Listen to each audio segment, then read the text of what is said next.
হারিয়ে যাওয়া মোবাইল উদ্ধার করে প্রাপকের হাতে তুলে দিলেন তারকেশ্বর থানার পুলিশ। আগামী শুক্রবার দোল, তারই আগে সুখবর পেল হারিয়ে যাওয়া মোবাইলের মালিকরা। আজ তারকেশ্বর থানার উদ্যোগে বেশ কিছুদিনের মধ্যে হারিয়ে যাওয়া মোবাইল উদ্ধার করে তা প্রাপকদের হাতে তুলে দিলেন তারকেশ্বর থানার পুলিশ। এদিন বেলা 12টার সময় তারকেশ্বর থানার হুগলি গ্রামীণ পুলিশের DSP headquarter Agnishwar Chowdhury, Tarakeswar CI Prashanta Chatterjee, Tarakeswar থানার ওসি তন্ময় বাগ এবং সাইবার সেল এর অফিসারদের উপস্থিতিতে 30টি হারিয়ে যাওয়া বা চুরি যাওয়া মোবাইলকে উদ্ধার করে তা মোবাইল প্রাপকদের তুলে দেওয়া হয়। এত তাড়াতাড়ি পুলিশের এই সাফল্যে খুশি হারিয়ে যাওয়া মোবাইলের মালিকরা। মোবাইল হাতে পেয়ে পুলিশকে দিলেন অসংখ্য ধন্যবাদ। তারকেশ্বর থেকে সমীর দাসের রিপোর্ট, ওয়ার্ল্ড জনতা টিভি।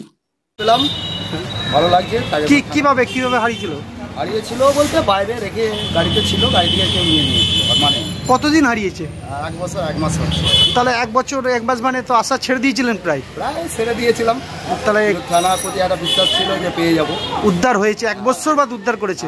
1 বছর ও থানা উদ্ধার করে। কি বলবেন থানাকে, কি বলবেন? খুব ধন্যবাদ, অসংখ্য ধন্যবাদ। আপনার নাম?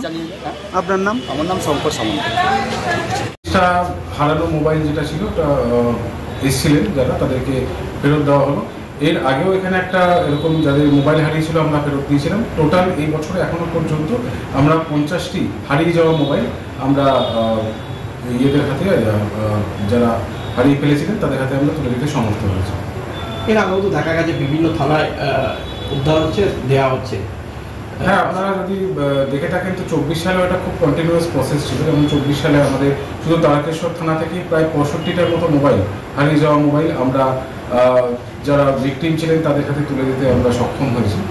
আর এটা শুধু তারকেশ্বর না, হরিপাল, সিঙ্গুর এবং হুগলি গ্রামীণ আমাদের পুলিশ জেলার অন্যান্য থানাগুলোতেও কিন্তু এটা চলে। আমাদের সাইবারেও হয়, এসওজি থেকেও দেওয়া হয়। মূলত এই হারিয়ে যাওয়া ফোনগুলো গুরুত্ব কাদের থেকে উদ্ধার করা এই সাইবার ক্রাইম দপ্তরে? এখন আমাদের প্রত্যেকটা থানাতে আমাদের এটা মূলত বড় সাহেবের উদ্যোগে গত বছর প্রত্যেকটি থানাতেই কিন্তু আমাদের সাইবার কেস হেল্প ডেস্ক আলাদা করে করা হয়েছে। যেরকম আপনারা বিভিন্ন থানায় গেলে ওমেন হেল্প ডেস্ক পান, চাইল্ড ফ্রেন্ডলি কর্নার পান, সেরকম আমাদের হুগলি জেলার এখানে স্পেশালিটি হচ্ছে যে এখানকার আপনার যতগুলো থানা আছে আপনারা গেলে কিন্তু সাইবার কেস হেল্প ডেস্ক পাবেন। সুতরাং যাদের মোবাইল হারিয়ে যাচ্ছে এখন কিন্তু তাদেরকে আর কষ্ট করে সাইবার থানায় যেতে হয় না বা সেখানে নথিভুক্ত করতে হয় না। তারা তাদের কনসার্ন থানা সাইবার কেস হেল্প ডেস্কে গিয়ে একটা জিডি করাবেন, তাহলে কিন্তু তাদের মোবাইল ফোনটা আমরা ট্র্যাক করতে থাকবো এবং যখন উদ্ধার হবে যখন আমরা পাবো তখন তাদেরকে আমরা খবর দেব এবং উদ্ধার হলে আমরা সেই ভিকটিমদের আমরা ফেরত দিতে পারবো। 25 সালে এখনো পর্যন্ত কতগুলো এরকম মোবাইল কেস হয়েছে জেলা জুড়ে, আর কতগুলো? তারকেশ্বরেরটা আমার কাছে এখানে হিসেব আছে, এখনো পর্যন্ত ওনারা বলছেন 50টা হয়েছে। সিঙ্গুর, হরিপালের মধ্যেও কিছু আছে, তো সেগুলো আপনারা সামনে যাবেন, সেগুলো সব উদ্ধার হবে।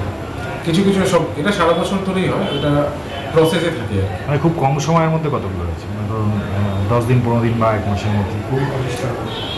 এইগুলো একটু এখন এই মুহূর্তে বলা মুশকিল, তবে আমরা লাস্ট কবে দিয়েছিলাম জানুয়ারিতে, এটা ধরুন আপনাদের মার্চ মাস চলছে এখন, তো এর মধ্যেই আমরা 50টা দিলাম। আজকে 30টা হলো, 20টা আমরা মাসখানেক আগে দিয়েছিলাম। তো মোটামুটি এটা ধরতে পারেন যে 1.5-2 মাস পরে আমাদের এরকম হারিয়ে যাওয়া মোবাইলগুলো আমরা ভিকটিমদের হাতে তুলে দিতে হবে। কন্টিনিউ